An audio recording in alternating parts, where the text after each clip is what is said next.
Sagir, can you tell us, it's a whole lot going on since the lawmakers returned from the recess, and earlier I was trying to find out. I mean, it feels like there's a lot of bottled up emotions, and one of, the primary conversation is the attacks, in the north on the 25th of December. So what's the latest update that you have for us as of this morning?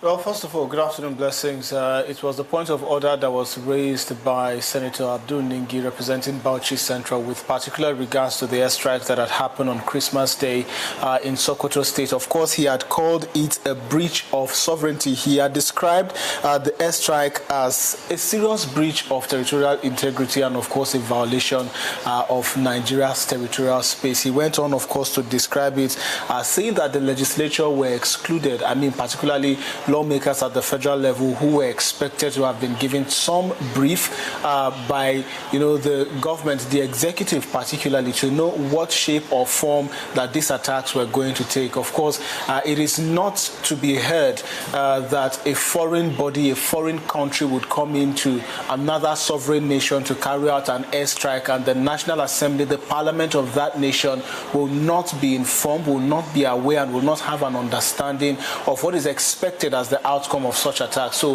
he really was furious, and of course he said such issues should not stand because the National Assembly is not a rubber stamp. The National Assembly is not a department of the executive arm of government, and as such demanded some explanation from the executive and of course from the service chief in order to get a clearer picture of what transpired before these airstrikes happened. Of course, the Senate President had acknowledged his concerns and said today during plenary it will be deliberated during an executive session because of the sensitivity of the matter. It's a security matter, blessings. It shouldn't be discussed in public. The words of the Senate President.